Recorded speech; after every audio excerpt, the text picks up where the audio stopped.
A história que a gente vai contar hoje é de um grupo de estudos aqui da Universidade de Brasília, que se desenvolve principalmente nas redes sociais para atrair o público jovem para as discussões acadêmicas sobre a China.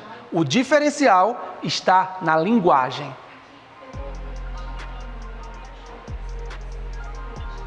Acompanhamos uma das reuniões quinzenais do G-China, que são híbridas e com muitos participantes online.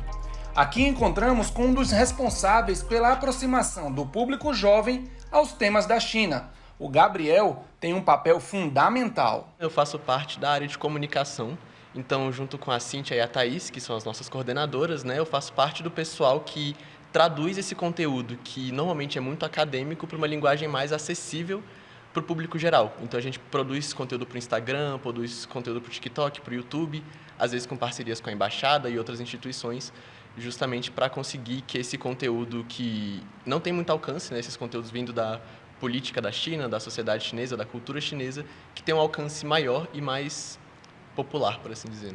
Desde a fundação, em 2020, o grupo é coordenado por alunos da universidade. Malu Laranjeiras é a atual coordenadora geral e diz que, mesmo contando com o suporte e orientação de professores, a principal característica é mesmo ser feito por alunos para alunos. A gente tem as nossas reuniões quinzenais, E o modelo geral delas é a gente escolhe um texto, escolhe uma temática que atrai os membros, então a gente, todo início de semestre a gente puxa um formulário com as respostas do que os membros querem estudar, do que os membros têm interesse.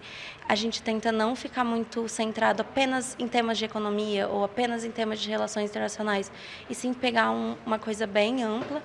E ali, a partir daí, a nossa coordenação acadêmica escolhe um texto, a gente usa esse texto como base para os nossos encontros e depois dessa breve apresentação do texto, a gente tem uma discussão mesmo, uma discussão livre. Orgulhosa da liderança e da autonomia dos alunos, a professora coordenadora do grupo garante que quem pesquisar China na internet vai encontrar o G-China e terá uma porta de entrada para essa potência econômica e para a tradução da cultura. São temáticas que não são corriqueiras, Você precisa realmente ler material, ler uma documentação, ler as políticas públicas. Então, eles convertem isso a partir da jovialidade, numa linguagem que é de fácil digestão, de fácil entendimento. Então, esse é um dos resultados, mas eu diria hoje que o G-China ele acaba sendo assim, um principal enclave de instituições interessadas em China. Então, não só indivíduos interessados em China, mas a gente tem pessoas assim, de embaixadas, de ministérios, agência espacial, outras instituições que precisam se aproximar da temática Ásia e China. Então, acho que eles funcionam hoje como um hub, um elo de conhecimento. Com um caráter multidisciplinar, o grupo acolheu Bruna Jinha, que é filha de chineses e cursou pedagogia na UNB. Nós a entrevistamos num dia muito especial, na véspera do seu embarque para a China, agora já formada. Eu queria muito estudar sobre a China, porque mesmo crescendo numa família chinesa, o contato que eu tinha era mais da língua e dos costumes. A questão mais da China como um todo, eu nunca tive esse acesso. E chegando na UNB, eu tive essa oportunidade de conhecer o G-China e, por meio do G-China também, espalhar um pouquinho do que eu sei, como era a minha convivência em casa, com os meus pais, para as pessoas. Mas ela não deixou só informações de sua experiência pessoal para o grupo.